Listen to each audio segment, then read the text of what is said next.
So once again, welcome to this seminar series. And this seminar is held jointly by the International Society of Political Psychology, as well as the Psychology Department of Universitas Brawijaya. Yeah, to begin with, maybe I will give the chance to Professor Ying Yi Hong to give a welcoming speech. She is currently the one of the director in the association and the professor of management at business school of the Chinese University. Yeah. Thank you, Ayu. Welcome all to the ISPP virtual seminar series, Asia Pacific region. And this is the first talk of our 2023. So welcome all. And my name is Ying Yi Hong. I'm one of the organizers of this talk series. And with me today, we have three more organizers of this series. Iham, yeah, please wait. Yeah, Iham is here with us. Yeah, another organizer. And we also have Peter. Hi, Peter. Yeah. So Peter here and also Diwa. Hi. Yeah. So for us, organize this seminar series. And so we are very happy to have Ali and his team to be with us today. And also Ayu, who is going to moderate this talk. So back to you, Ayu. Yeah, thank you very much, Professor Yingyi. Yeah, first allow me to introduce our 5 speakers that will be sharing with us today. The first that will give his talk is Mr. Ali Mashuri. Mr. Ali Mashuri, PhD, is currently the head of the Department of Psychology at Universitas Brawijaya, Indonesia. In 2019, he graduated from a doctoral program in social psychology at the Department of Experimental and Applied Psychology, Vrije Universiteit VU Amsterdam, the Netherlands. He is interested in studying social psychological topics as diverse as intergroup helping, believes in conspiracy theory, separatist conflict, radicalism, and intergroup reconciliation. He is also serving as the editorial board member of Asian Journal of Social Psychology, AJSP, and Journal of Social and Political Psychology, GSPP. After Mr. Ali, the second speaker is Mr. Idhamsyah Eka Putra, Dr. Phil. Idhamsyah Eka Putra is a lecturer in the psychology graduate programs at Persada Indonesia University and director in the Division for Applied Social Psychology Research. He was recently appointed as an honorary research fellow for the Center for the Resolution of Intractable Conflict in Oxford University. He earned master's degrees in psychology from University of Indonesia and a doctorate with distinction in social psychology from Johannes Kepler University of Linz, Austria. His research interests in social psychology, particularly prejudice, violent Islamic extremism, religious fundamentalism, intergroup, and interreligious relations. And the third speaker will be Mrs. Cristina J. Montiel, which is a professor emeritus of peace political psychology and has been with Ateneo de Manila University for more than 45 years. Her work has been recognized internationally and locally with conferments from the American Psychological Association, such as the 2021 Weiss Lecture Award for Global Peace and the 2010 Ralph White Lifetime Achievement Award for Peace Psychology. She has published around 100 peer-reviewed academic papers on the topics related to political psychology of peace building and democratic transition. She has also been a consultant for the Philippine Government's Commission on Human Rights and the Office of the Presidential Advisor for the Peace Process. We are very honored to have you here. And the fourth speaker is Mrs. Danielle P. Ochoa. Sorry, did I say it right? Yeah. Mrs. Danielle is an associate professor at the Department of Psychology, University of Philippines, Diliman. She completed her MA and PhD with a focus on developmental psychology. Her research interests include moral psychology, parenting, and collective action, as well as children's rights advocacy. She currently serves as the secretary of the National Association for Philippine Psychology. And our last speaker is Mr. Joevarian Hudiyana. Dr. Joevarian Hudiyana is an assistant professor and a researcher at the Laboratory of Political Psychology, Faculty of Psychology, Universitas Indonesia. His research focuses on how the religious and secular belief system and how it is related to the political attitudes, science acceptance, and mental health. Currently, he is researching the underlying factor behind science skepticism, such as climate change denial and vaccine hesitancy. He is also researching the intersection between religion, ideology, and existential motivation in shaping self-sacrifice. He is currently serving as chairs of the Anti-Terrorism Radicalism Working Group in Indonesian Social Psychological Association. So thank you very much. Once again, we are very honored to have all these great speakers here at the seminar series. And without further ado, I'll give the time to our first speaker, Mr. Ali.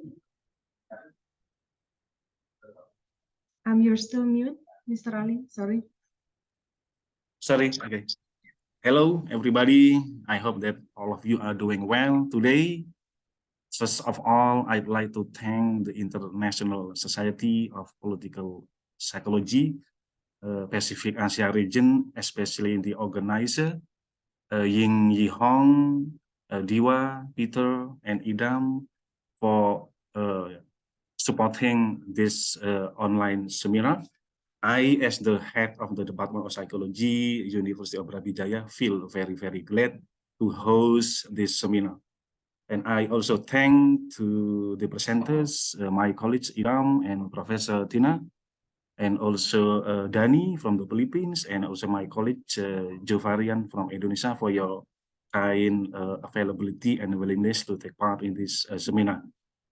Okay, I have some ideas that I'm going to present, so let me share my PowerPoint, my slide.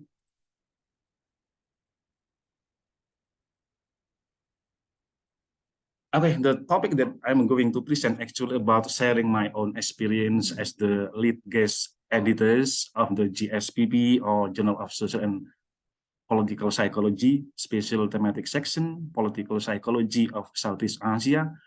We three, I myself, Idams and Tina, have like a reason and why, and then the process how we together, brainstorm the ideas and then submit and revise the proposal, and then finally finish the special thematic section. So we have some motivation at the time. The first relates to what is so-called, the bias of research sample. Psychology students, researchers are familiar, I think, with Henrich et al. Research findings in 2010, I think. They coined a new term, weight samples, samples that are drawn from Western educated, industrialized, rich, and democratic countries, while we risk at the same time underrepresenting, people from non-weight sample, including Southeast Asian people. And in the subsequent years, some researchers, including Arnett in 2016, reveal in his research that 6 premier APA journals, including developmental psychology, personality and social psychology, and so on, including Journal of Educational Psychology, turn out to bias their research sample because they rely on mostly, weight sample, especially Americans, who comprise less than 5% of the world population. And also Pollard and Saxton in 2019 found that journals that aims to, study and investigate the fundamental aspect of human behavior, like evolution and human behavior and evolutionary psychology, was found to also rely on, a bias confined sample of, a weight sample. Especially, they found that 81% sample of the journals, drawn from Western sample, Europe, North America, and Australia. Altogether, this observation, convinced us, to write the proposal, to convince the editor that this is the serious problem that not addressed. And by, publishing some articles highlighting, some political issue in Southeast Asia, recruiting, underrepresented sample among people in this region, this kind of issue can be, tackled. And this is our first motivation. The second one is about opportunity bias, because we found that Kahalon, for example, so that research from non-weird countries receive less scientific attention than research from weird countries, particularly from the United States. And research by Liu and Vera and Barceta also show us that high-impact psychology journals are mostly written in English. Altogether, this observation suggests that for us people from English from non-native English speaking countries have a slim chance to be successful in publishing our work in top psychological journal. So of course the journal GSPP is written in English. So by proposing the proposal, we hope that we can invite others from Southeast Asian countries to write the article in English to address this issue of opportunity bias. And we also have a reason why Southeast Asia. This region actually is the world's third most populous geographical subregion after South Asia and East Asia. And people in this region actually have in common in the sense that they have, religious, ethnic, cultural diversity, which seems to both studying, investigating, and so on. But at the same time, schema journal and country rank, for example, show us that, Southeast Asian countries tend to be underrepresented, even amongst countries in Asia, for example, compared to Japan, China, India, and so on. Of course, Singapore is an exception, I think, because this country consistently ranked among the best 10, country in terms of publication.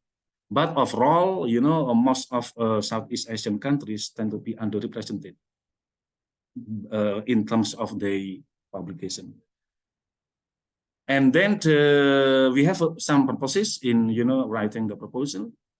The first and I think the most important one is about enhancing the external validity, because psychological science has been criticized because of their reliance on on a limited subsets of human population, which is called weird samples. So by having more multivariate samples, especially Southeast Asian sample, we hope that this special thematic section, the theoretical and empirical findings, can enhance the external validity in the sense that the psychological theories and empirical findings can generalize into more, various subset of human population. And I think the second purpose also is so important in the sense that because of the, the underrepresentation of psychological research from Southeast Asia, by having this special thematic section, we hope that the audience, the readers, will have a better understanding of political psychology in Southeast Asia. Okay, in the special thematic section, we have some issues. The first one has to do with domestic issue, including separatism, religious radicalism, and then environmental concern, transition from authoritarianism to democracy. All this kind of domestic issue, we believe, are relevant to, most of Southeast Asian countries. And then the second one about regional issues, especially about territorial dispute, that Malaysia and pits Indonesia against, cross-border dispute and so on. And we also have migration crisis, Indonesian people, so many there in Malaysia, and have some migration issue there, and also colonialism, except for Thailand, Indonesia, Malaysia, Myanmar, all have the negative experience of being colonized by Western countries. And then we also have two types of submission. The first one is original research reports, and the second one is theoretical articles. By original research reports, we meant that we invite potential authors to submit paper focusing on some, something original, not just repetitive, not just replication. And by theoretical articles, we invite potential authors to write and submit articles just, focusing on, theoretical argument without, empirical data and so on. Okay, and the timeline. We start disseminating the call for abstract, I think, and by inviting the potential authors to submit long abstract from April to June 2002, 3 years ago, it's a long time. And then in June 30, 2022, we, sorted and selected eligible papers, and then we sent the papers for peer reviews in January 2020, and then early mid 2020, the special section will be published. Okay, overall we have 29 submissions, most of them from Indonesia, 66% or 19. And we only had 5 published articles. It's very competitive because we hope that we can have the best paper with the best paper with the most with the high quality. So it's very competitive, I think.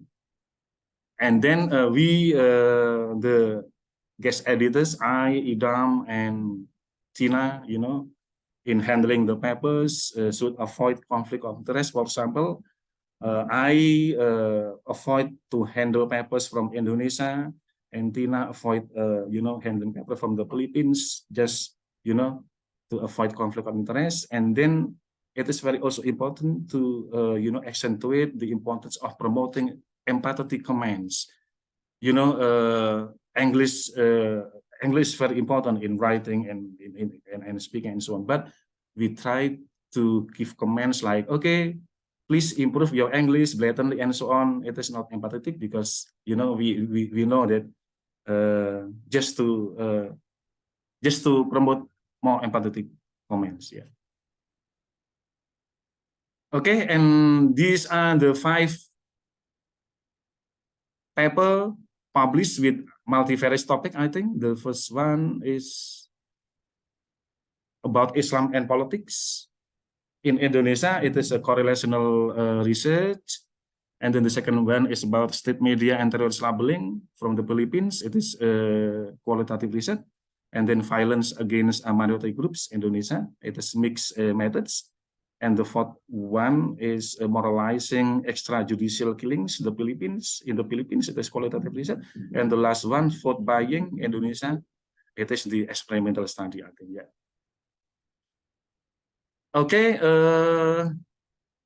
we have some limitation in the special thematic section. I think the first one is that we miss the more macro interested or regional political issue. All the published paper, the 5 papers, focus on domestic issues.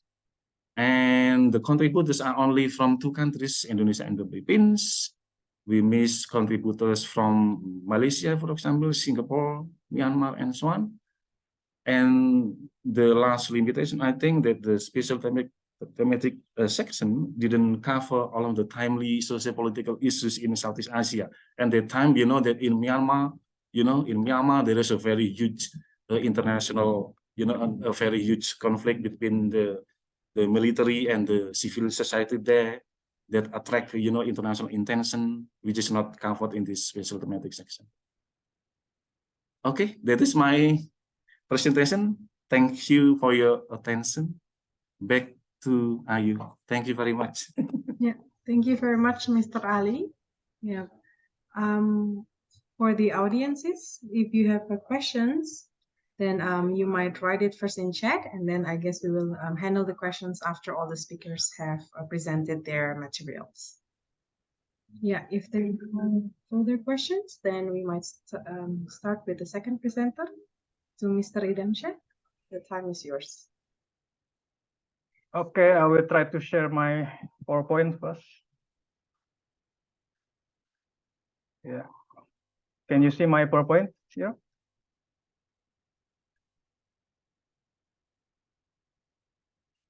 Can you hear me? Yes, we can hear you now. Okay, thank you, Mbak Ayu and Pak Ali, Mashuri for the introductions. So yeah, as Ali has explained about our special issue in general way, I will focus more on academic publication problems in Southeast Asia, especially in Indonesia. But let me begin to inform you about JSPP, or Journal of Social and Political Psychology. So, since its inception, JSPP has encouraged research and researchers from the so-called underrepresented societies or countries to publish in JSPP. Even now in our new policy, we are prioritizing research from underrepresented places. But still, it is not without a problem, and it is so challenging to get high quality research from those places.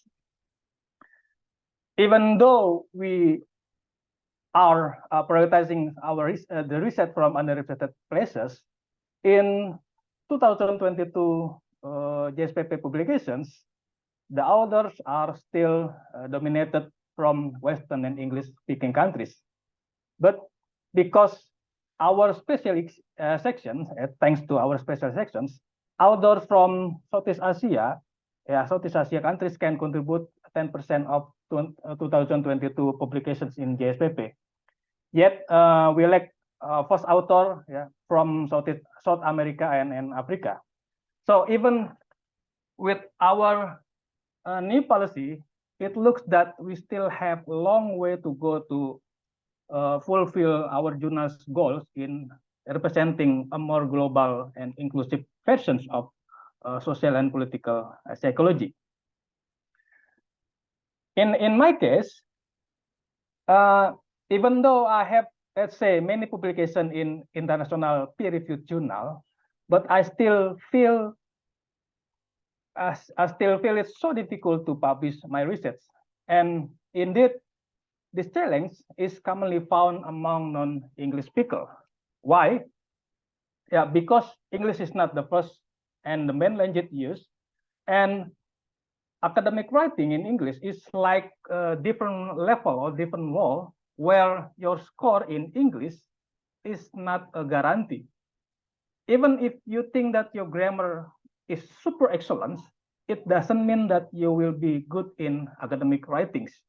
Yes, there are something like software or application that can help to improve your writing skill, but practicing a lot and commitment to improve academic writing is more suggested here.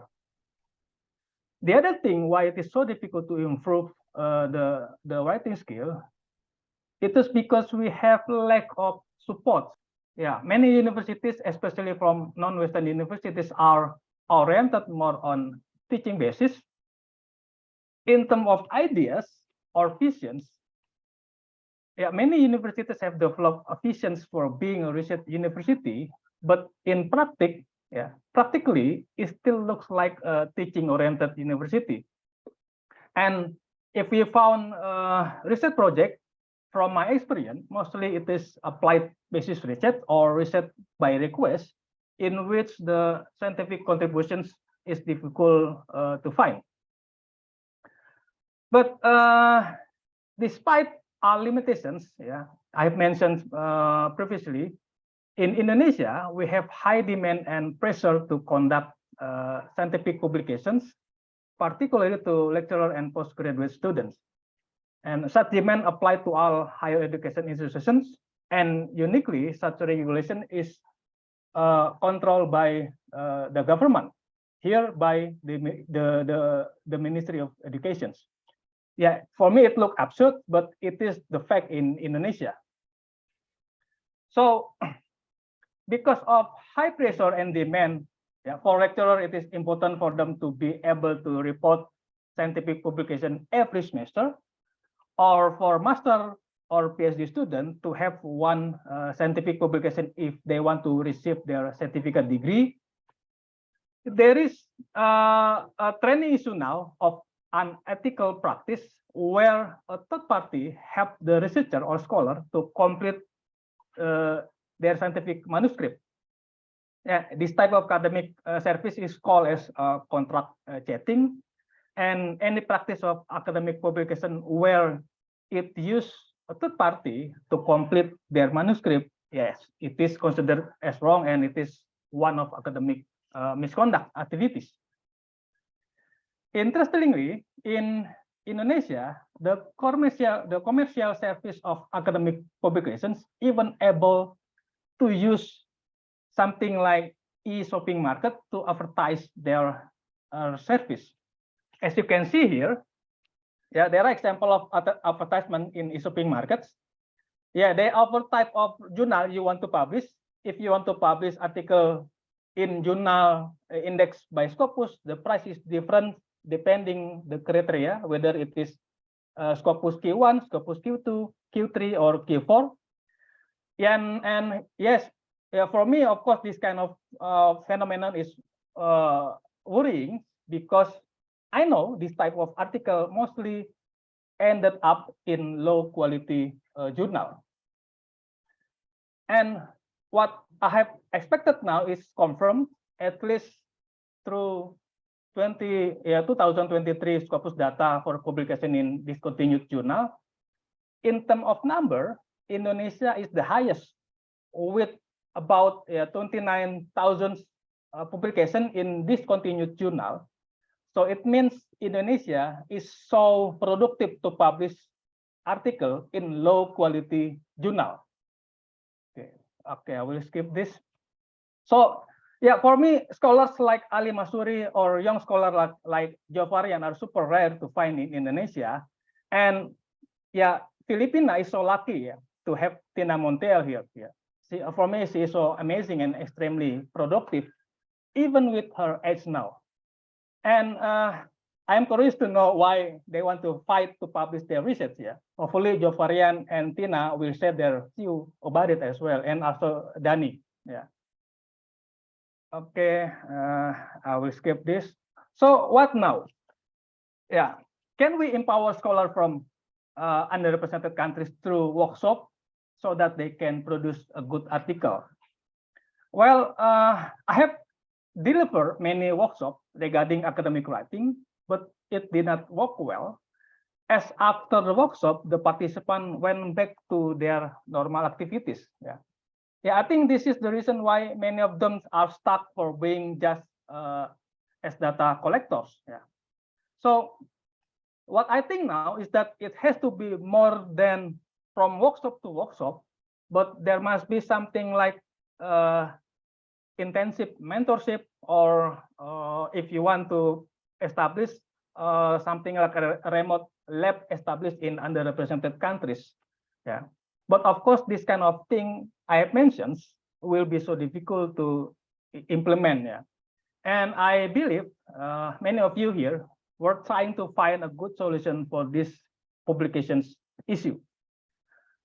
Okay, this is what I can share for today. Thank you very much. I'll give it back to Mbak Ayu. Thank you. Thank you very much, Mas Idam. So I see a few people are clapping for what you have presented to us. And it's definitely a problem in Indonesia. I also joined one of your workshops before to discuss about this. We really would like to know maybe the Philippines have the solution for us. So the next time I'll give the time to Professor Cristina Montiel. The floor is yours. Thank you very much. After listening to Ali and Idham, thank you, Ali and Idham, really for inviting me to join your team for the thematic issue. I really appreciate your patience. I know I was not very patient as the two of you. Please do not set me aside for in your future plans. May I please join you again, please? And thank you also to Yingyi and ISPP Asia for organizing this. I just want to say that after listening to Ali and Idham, I changed my presentation 2 seconds ago because they already said what I wanted to say. I think we can read each other's minds. Our feelings when we work for research here in Asia in our universities, I will really share that. So I changed my topic. Maybe I can, if it's okay, I will share with you what we do in our lab, in our research lab, and maybe it might help. It's a political psychology lab. The name is Political Psychology of Democratization. So let me show you what we're doing now. This is our lab. the scope of the research, what brings our lab together is we do a scientific study of mental processes and behaviors related to the production, distribution, and utilization of social power during democratization processes. And as we know, democratization is a global South term. It's not a Western term because it's for new democracies. And our lab members are from faculty members until undergraduate students, until graduate students. So we have MA students, Francis, Michelle, and EJ. EJ, I think, is tuned in now. He's part of this Zoom. And we also have Junix, who's a PhD student, and Kyla. And then we have a part-time lecturer, Ferric. And we have our lab manager, who's a full-time faculty, who is Wayne de la Paz. And Josh and I co-direct. If you notice, there's a big gap between the ages of Josh and myself. Josh is very, very young. And he studies in Carnegie Mellon now, taking computational, social computations or something like that. And so he brings in the analytics, and I bring in the theoretical foundations of democratization and political psychology. So it's a very nice combination. And we get undergraduates also to our lab. So what are our collaborations and activities? We collaborate with the psychology department in the Loyola schools. We collaborate with the Psychological Association of the Philippines, the special interest group on research in psychology. We collaborate with our library because they have many e-files of past newspapers and memoranda, and so we do text mining of our newspapers too. So they're very helpful. Sorry, Tina. Yeah. Do you share your presentations? Huh? Do you Yeah. share your presentations? I still cannot see it. I'm very sorry. I'm very sorry. I was so excited. I forgot to share. Yeah, okay. I'm very sorry. Can you see it now? No. Now. It's still blank. Oh my gosh. This Still is waiting, what still happens when I no, get no so problem. excited. No problem. Share it again. Share it again. Yeah. I will. Yeah. I will. But that's why I need you, Ali and Idham. Okay. I need you. Please Nice. don't leave me. When my head flies, it flies out of the universe. Okay, we can see it now. So, thank you. Oh my gosh. Okay. I like just show you the faces of my lab. These are the students, and then these are the students, and then these are the institutions. Okay, this is where I stopped, right? I think this is where I stopped. So what do we offer? What do we offer in our lab? We offer opportunities for the next generation of political psychologists. We offer internships to those who are interested, undergraduate and graduate psychology students who want units to work in a lab to understand. We train them theoretically in how to read, how to think, how to write. And then we also train them. They also have to do something for the lab. We cannot just give them. No? So they help in collecting and preparing social and print media data. They harvest from Facebook. They harvest from YouTube. They harvest from electronic files of newspapers. And then we train them in mixing quantitative and qualitative strategies to computational storylines. So from this, they get their thesis and their dissertation degrees, and some units also in their graduate school. And sorry, can you see this? So our lab, we promote political science scholarship. We prioritize publication in high international peer-reviewed journal outlets. And our latest is our latest paper came out in the British Journal of Social Psychology, Josh Uyeng and myself, on COVID and how leadership in poor and rich countries are different from each other.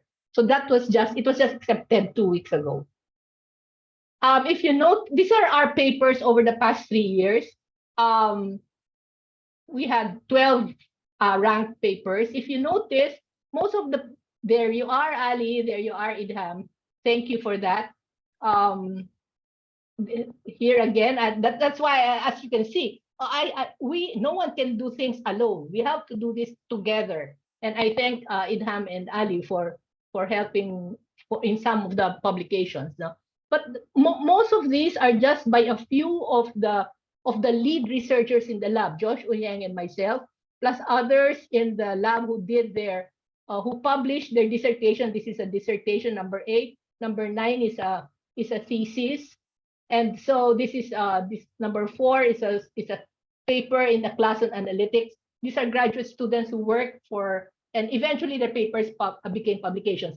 But in the first 3 years of our lab, most of them did not come from students or were not spearheaded by students, but by the lead sort of intellectual leaders. But look at the forthcoming papers. Our ongoing research now are, in addition to myself and Josh, they are already the younger faculty, the graduate students. And these are all on the left column are the papers in the pipeline that we're working on, and it's much lighter now because if I may point out EJ, who's part of this Zoom, he did his thesis on the social psychology of vaccines, and he's already preparing it for publication because he already passed his defense.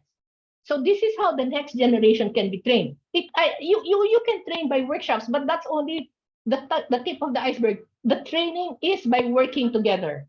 We have to work together, like Ali and Idham and myself, how we did it together. And we have to get along, and we have to have good relationships with each other to get things done. That's why in our lab, it's important to have good relationships with other faculty members and with graduate students also, and undergrads.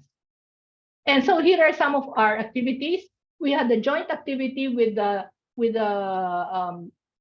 Department of Computer Science of Ateneo. We sponsored a workshop on understanding cultural divides through democratization analytics.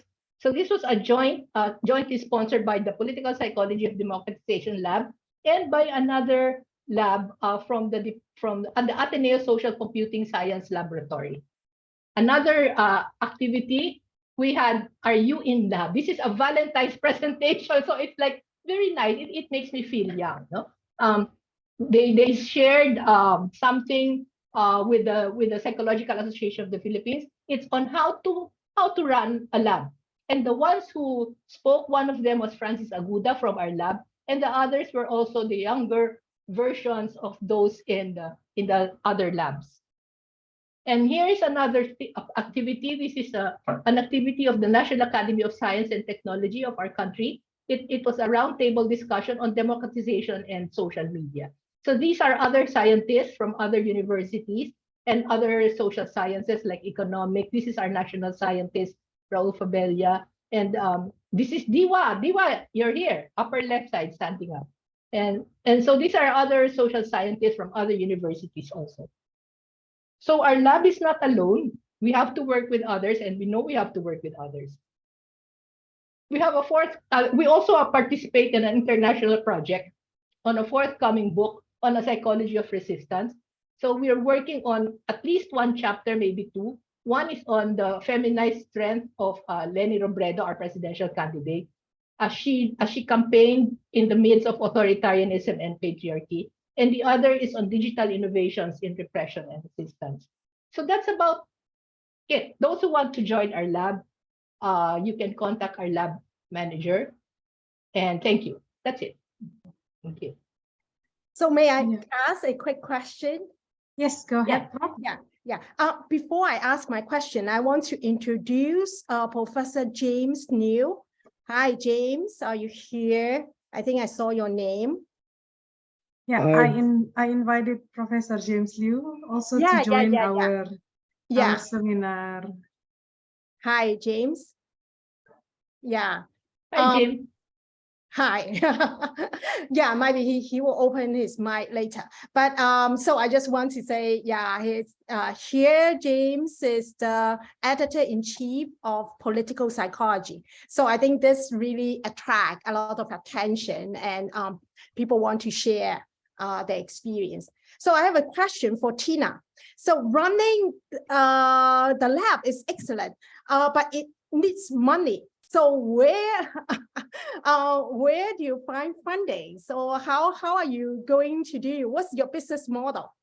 Well, first of all, analytics doesn't require field work, so it's cheaper. It requires a good mind who knows how to do analytics, and that's why Josh is very crucial to this. Somebody who knows analytics. And second, we get internal grants from the university, which is not much. It's just grants for honoraria, but not for field work. I see.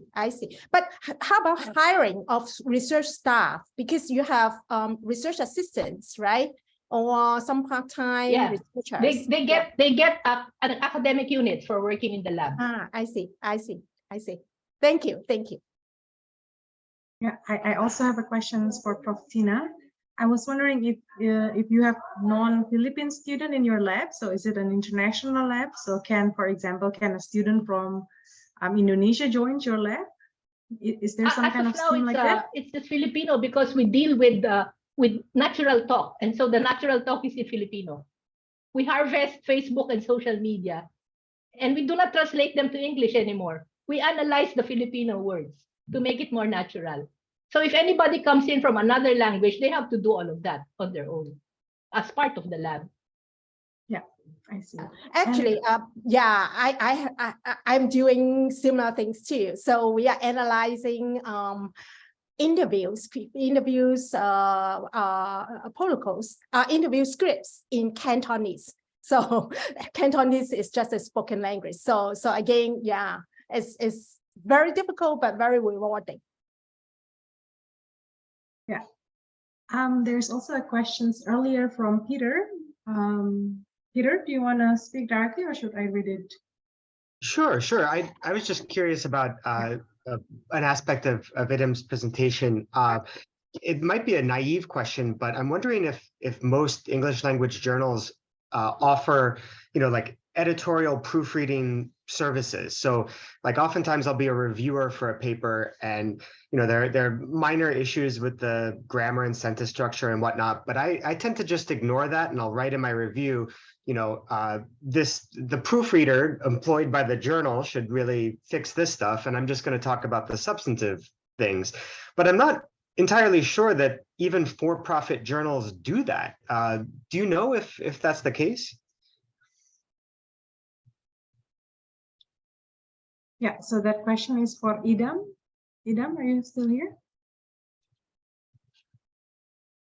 Okay, Peter, may your questions relate to the special thematic section, political of psychology of Southeast Asia?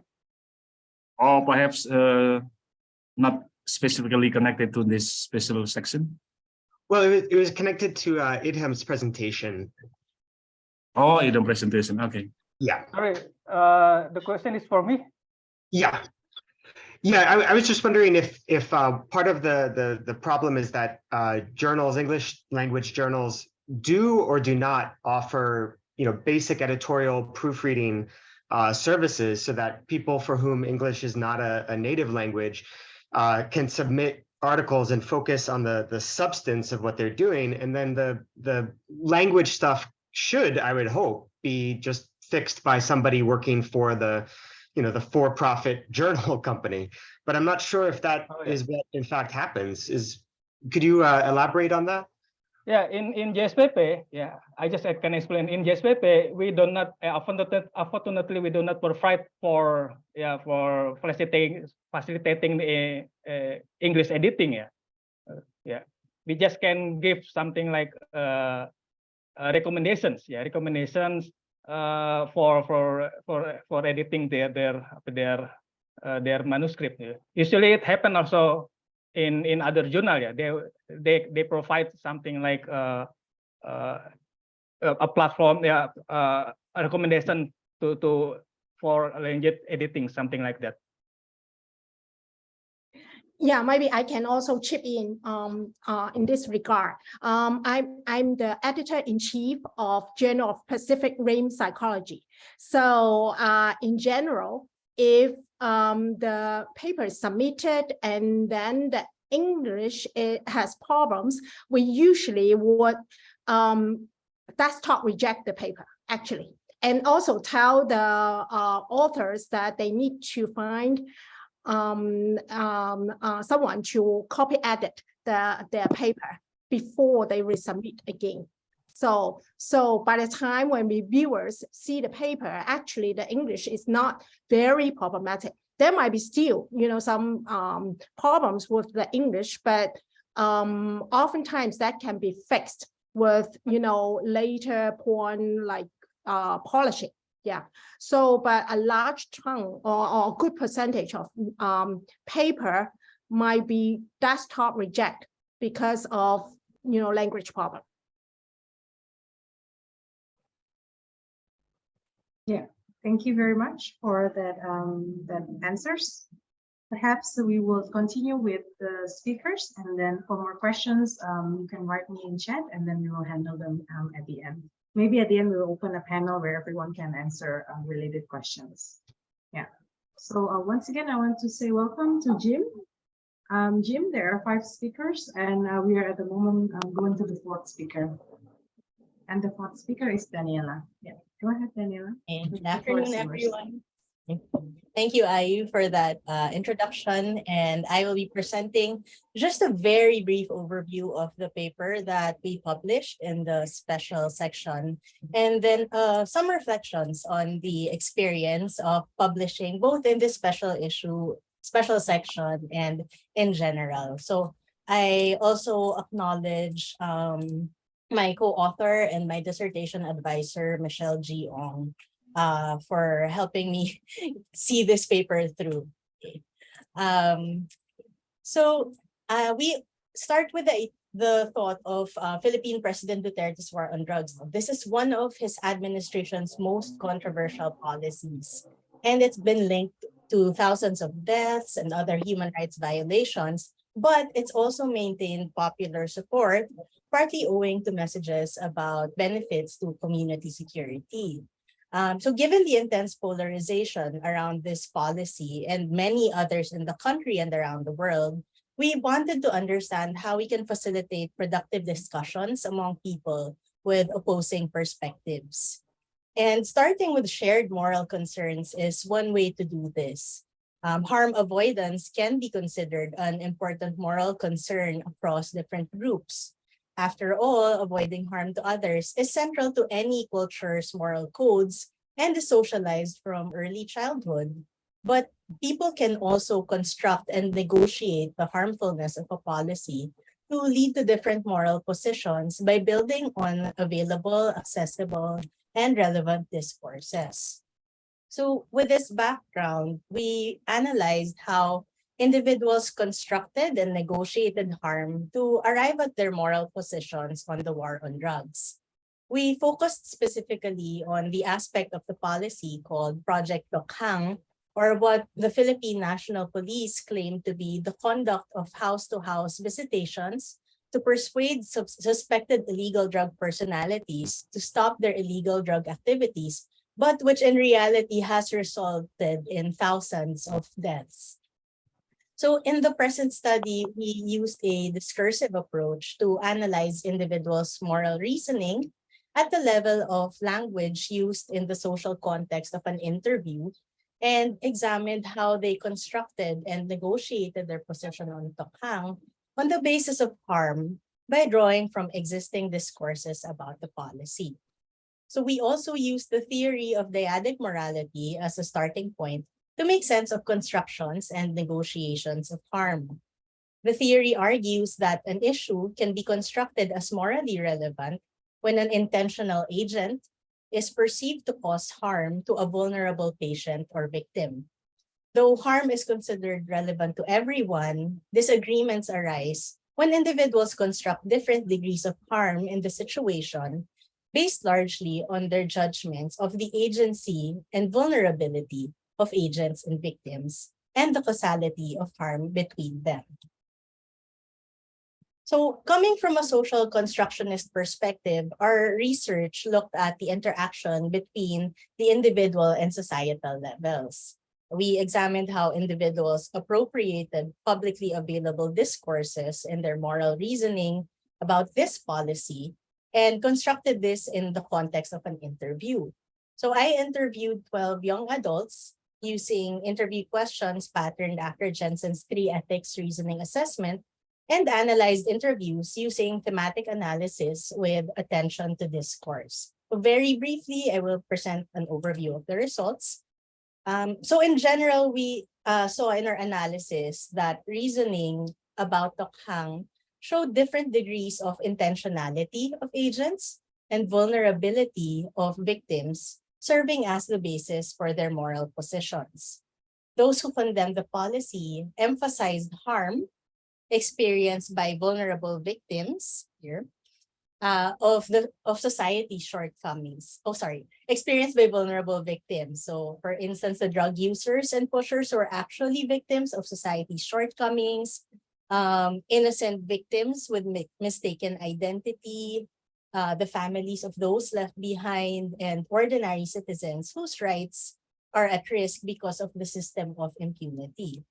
They also identified intentional agents in a rotten and ineffective system, such as an administration with self-serving motives and disregarding human rights, and a government that fails to properly train police. On the other hand, moral justification of the policy emphasized the criminality of its victims, shifting the role from victims to agents of harm to make them appear deserving of the harm they receive. So at the same time, constructing the police as just following the Nanlaban Protocol, which is the state's directive to shoot to kill if suspects fight back, make them appear less blameworthy by reducing their agency and creates an opportunity for them to be portrayed as victims. So participants further justified Tokhang by constructing it as a good program with benevolent intentions and outcomes of community security, making it appear to be what Shine and Gray call virtuous violence, where harm towards the humanized, deserving victims is seen as excusable or even necessary. Identifying agents of Tokhang detached from the administration, such as rogue corrupt policemen or unidentified vigilantes, also introduced ambiguity about the causality of harm and allowed for overall condemnation of the killings while still accepting the policy overall. So all in all, our research demonstrates how moral reasoning about a policy can be constructed around negotiated harm based on existing and available discourses around the actors and events involved. And in using the theory of dyadic morality as a starting point, our analysis provides specific action points for communicating clear moral discourses for opposing harmful authoritarian policies, highlighting the target's vulnerability, identifying other vulnerable victims beyond those directly involved, unmasking the intentions and agency of the perpetrator, and reducing ambiguity in the causality of harm.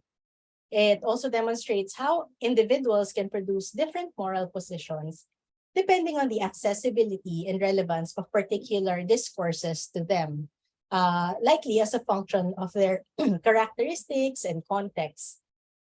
So when certain discourses are more accessible, and individuals have more opportunities to articulate their position, they're able to adopt these discourses more consistently and easily.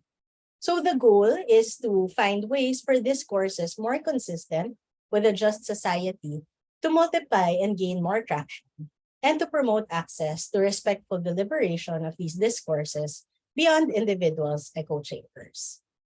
So all of this looks like a neatly tied package, but behind the scenes is a bloody, an arduous publication process. And for young scholars in Southeast Asia and elsewhere, I share some insights from this experience. First, work with what you got and then edit ruthlessly. So this paper was part of my dissertation project, which dealt with many more questions and mountains of data.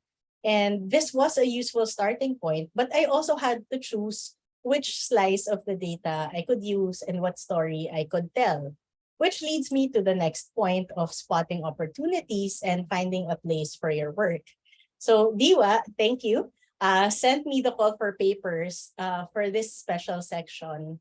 And knowing that I had relevant data from my dissertation, I decided to go for it. And submitting in a special issue or special section also helps because this provides well-defined deadlines, which we don't really have in an open call for papers. And if you tend to procrastinate and also have a million other things to do, like most other academics, these deadlines can be really helpful. But even with such deadlines being important milestones, make sure to prepare for a marathon with many roadblocks ahead.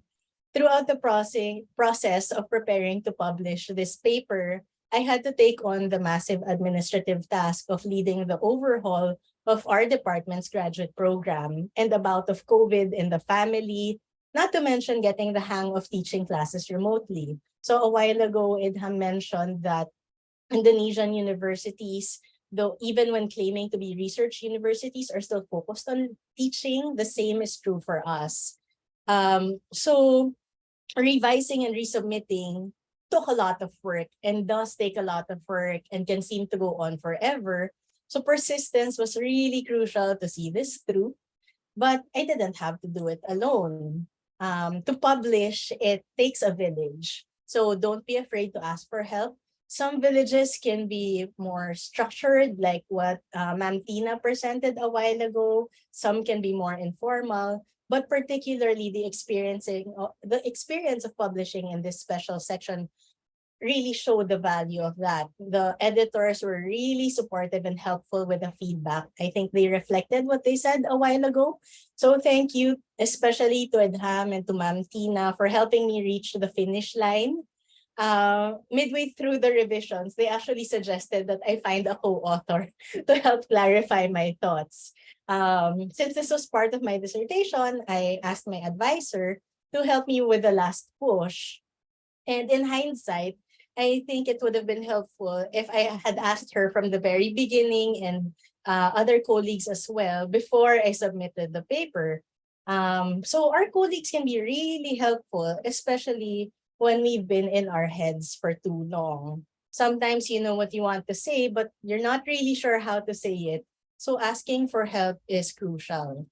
And so to end, as a Southeast Asian scholar in psychology, I can't completely claim I'm a political psychologist. My training is in developmental psychology, but I've also immersed myself in social psychology, and part of my interests, because it includes largely moral psychology, cannot avoid the political sphere, no? So some of my publication endeavors, especially as solo or lead author, were actually made possible through special issues or special sections with supportive mentors and senior scholars. And at our university, as with most others, as we saw a while ago, there's a strong pressure to publish, but the structural supports are only at their early stages and are still somewhat flimsy. So it's been largely through informal support systems with my colleagues that I've been able to do this.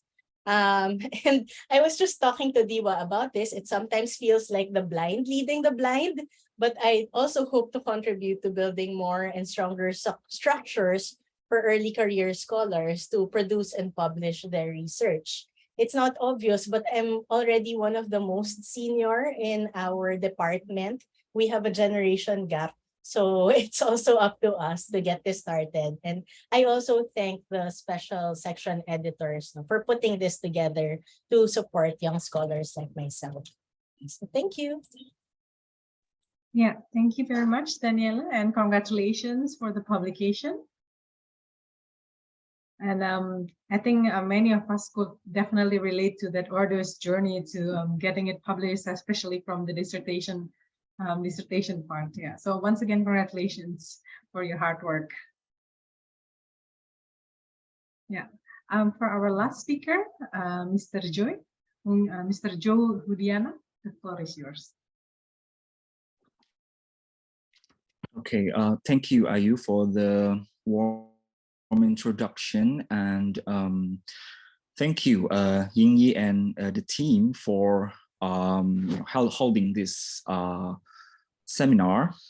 And last year, I watched your presentation in Indonesian Social Psychological Annual Conference, and it was an excellent presentation. So it's glad to meet you again here.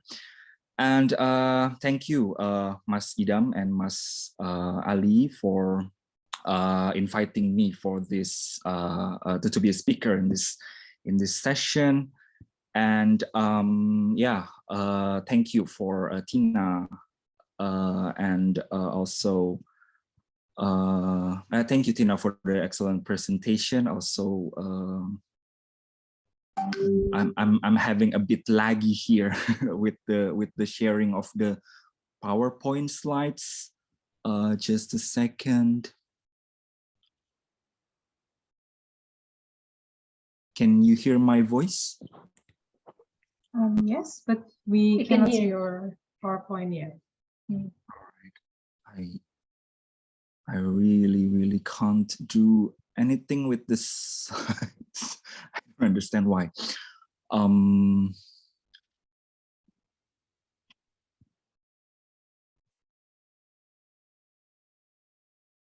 Okay.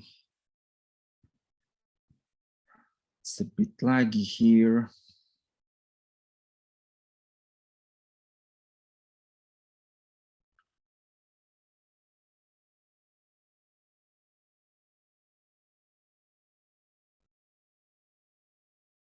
Okay, that should do it. Can you see the slides? No. Still Not yet. processing. Still processing. Okay. Yeah, probably because I opened too many tabs in my laptop, so Ya, dimatiin dulu aja, Jo. Dimatiin sama videonya, coba ditutup dulu videonya kalau ini biar cepat. Okay.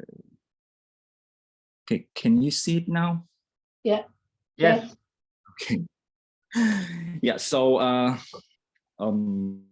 thank you for inviting me here, and there's also James here.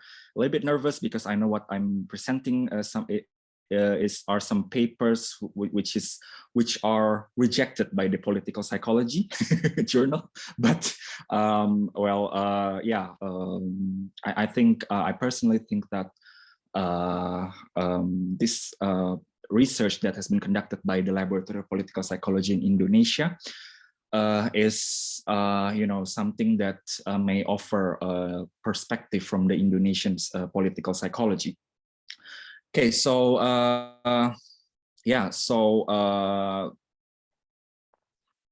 what I lastly, Mas Idham and Mas Ali has already talked about the GSPP special section, and then this is what I will be presenting, which is the paper from the GSPP section, special section 2. But before I begin presenting that paper, the main background for a lot of different research in our laboratory is about the political ideology, and the main themes that we are focusing on is the political psychology, especially in the Muslim majority context, which is Indonesia, and Muslim democracy in this regards.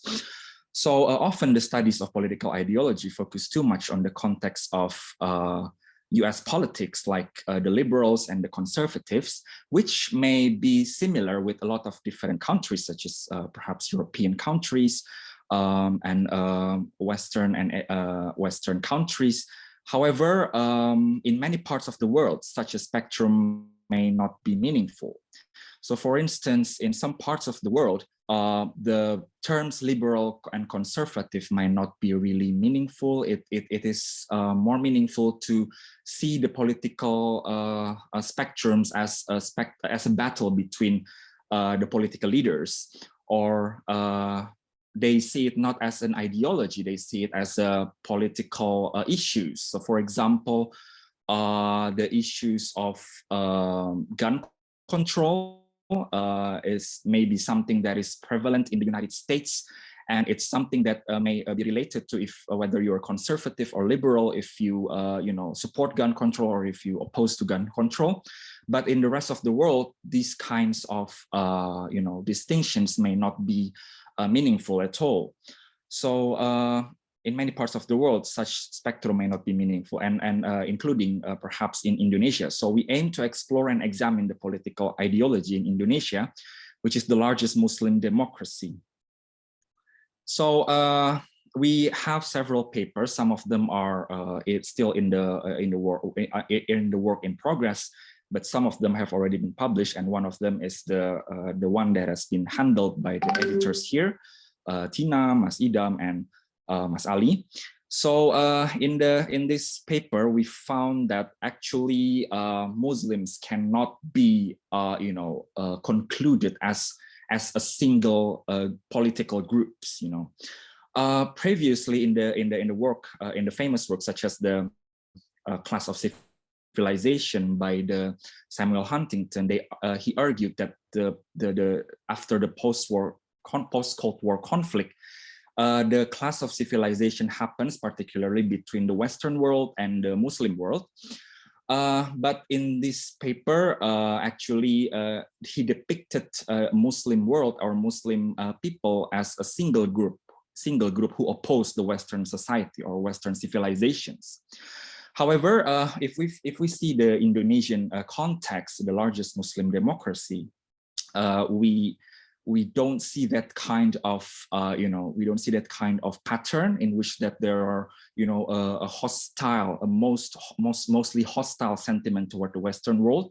We see the various and diverse political camps in Indonesian context. So after we conducted a research here and we analyzed it by using the Latin class analysis, we found that actually Muslims are separated into the 6 categories, different typology, based on the 12 issues that is prevalent in Indonesian politics. There are fundamentalist Muslims. These are the one that is really popular in the Western medias, the fundamentalist Muslims, the one who aim to establish Sharia system, the one who aim to reject the Western lifestyles, and the one who aim to promote the socialist economies. Those are the fundamentalists. But we also see some various different types of Muslims in Indonesia, like the nationalist ones. They oppose strongly to the Sharia laws. They oppose strongly to the system of the Sharia. But they have a strong opinion toward the Western lifestyle. There's also liberal Muslims in which that they are they are very similar to the to the Muslims in the United States, which is they support socialism. They don't agree with the Sharia law, and they agree with how Western lifestyle is practiced. So it is important to see that Islam is not just a single group. And in other research, we also found that actually a lot of different research about secularism place secular beliefs as the opposite sex spectrum of the religious belief, but we did not find it in our research. We tried to conduct an exploratory factor analysis with 317 participants, and we try to see whether the aspects of secularism, as stated by the Charles Taylor, a philosopher who wrote The Secular Age, and we want to see whether all of these aspects of secularism are actually in the single dimension, which is the opposite of religion, or is it separated into various different dimensions? And we found that actually, when it comes to secularism, it is separated into 3 different dimensions. The first one is the rejection of the supernatural explanation, which is the opposite of religion. But the other 2 factors does not always oppose religion. So, for example, the separation of church from state, a lot of different religious figures in Indonesia, religious people in Indonesia actually endorse separation of church from the state. And also the endorsement of human rationality. A lot of religious people are, they believe in science, they believe in human rational capacity. This is also consistent with our 3rd research, in which that we cannot really use the liberal conservative spectrum like the US, where the economics and the social dimension of political ideology is consistent with each other. The liberals support the social and economic equality, and the conservatives, do not support that. However, in Indonesia, we do not find that kind of patterns, because we find that Muslim majorities tend to support socialism, they tend to not support free market system compared to the religious minorities. So here we use the six different issues, and we found that there are differences in the economic and the social dimension of political ideology. So what can we conclude from this is that we cannot generalize political ideology across contexts. Maybe a lot of different psychological theories are, maybe it is universal, but before we can accept its universality, before we can say anything about its universality, we have to examine the various contexts that is not yet being examined, such as the Southeast Asian context. Because if we do not understand the contextual explanations within the different politics within the countries, then we may risk to do some cultural appropriation toward these kinds of cultures. And also conservatism is actually different elsewhere, in which that in Indonesia, the conservatives may not really endorse the free market system. It might, as the opposite, they might endorse the socialist fiscal system or economic system. These are the trees of among several different other research that we are working on. But what it means for Indonesian young scholars is that we hope that these research of ours, what we do here, can help to let them understand that Indonesian young scholars can explore a lot of different aspects of political psychology in Indonesian context, because we are a non-weird context and there are a lot of unexplored things. Like Mas Idham said, our Indonesian scholars are, having a problem with the publication. So, but there are promises. There are promises that Indonesian young scholars can actually do it. However, there are some barriers toward these aspirations, in which that there are some problems that we noted for Indonesian young scholars.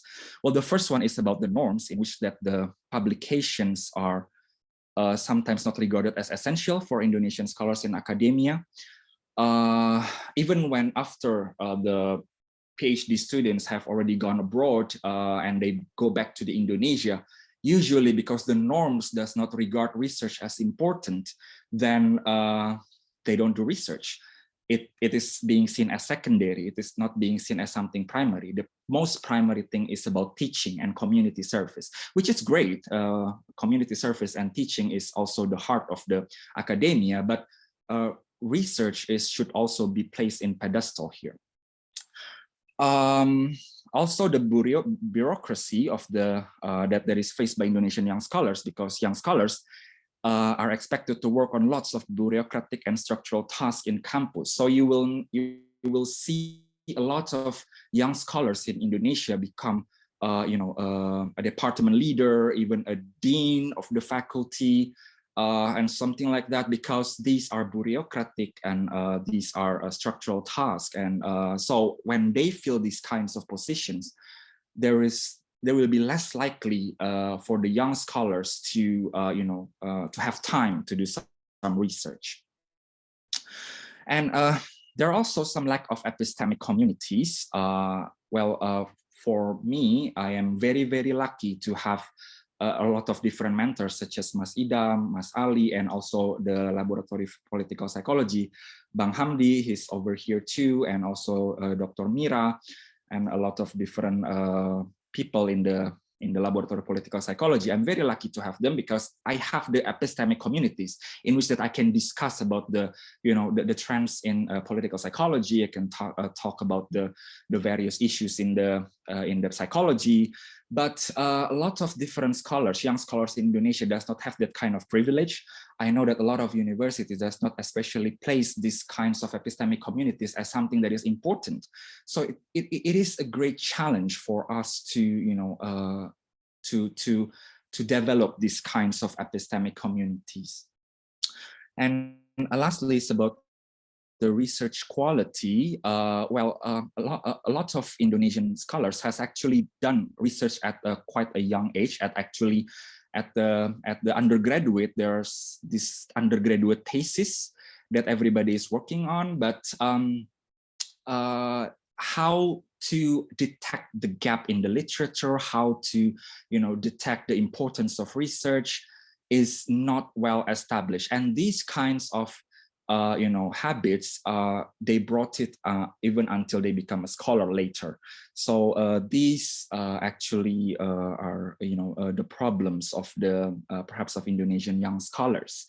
So because I believe that when it comes to solution, the solution should not just come from within each of the scholars. For example, you need a lot of internal motivation. You need a lot of high motivation in order to be a good scholar in Indonesia. And if you have epistemic communities, then you're very lucky if you have motivations too. But since a lot of people does not have that kind of privilege, I think the solution should also not just rely on the individuals, but also about the structure of incentives and also about the system in Indonesia itself. So I don't know, maybe perhaps for the scholars who understand how the importance of publication, maybe we can sit together and create a policy brief or something like that in order to change the incentive structure or something like that. So I think that's all what I about to say. Thank you so much for this opportunity. And this is the members of the Laboratory of Political Psychology. Of course, this is not everyone. There's also a lot of students that is not yet presented here. And thank you very much. Yeah, thank you very much, Joe. That was very impressive. And I'm very happy that you did this research. I mean, as I teach, sometimes I'm also quite frustrated. Why is there not much research on the Indonesian politics? It's always the conservative and the liberal.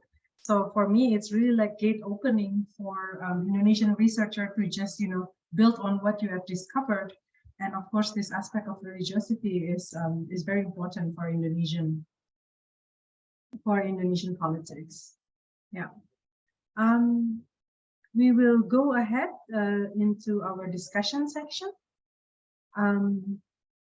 I just want to give a gentle reminder again for those who have not signed into our link. It will help us to know where the audiences came from, and if you have some comments or any regards on what you want to see improve in this sort of event, that will help us also. Yeah, we will now start the open discussion sections, and if you have question or answers, you may raise hands in the Zoom, or if not, you might also write it on chat. And if Jim is here, do you want to say a few words, Jim? Can you hear me? Yeah, we can hear you well. Okay. Yeah, thanks very much. It's a privilege just to hear you and to see such good work coming from young scholars. I guess what was interesting me is what's the next step? Because I think it was a great move from the Journal of Social and Political Psychology to offer this kind of guest editing role, and then we can see these really nice outcomes. And I guess I'm interested in what you guys see as the next step, because as I listen, I realize one part, there's some structural barriers in countries like Indonesia and the Philippines. On the other hand, you've got an outstanding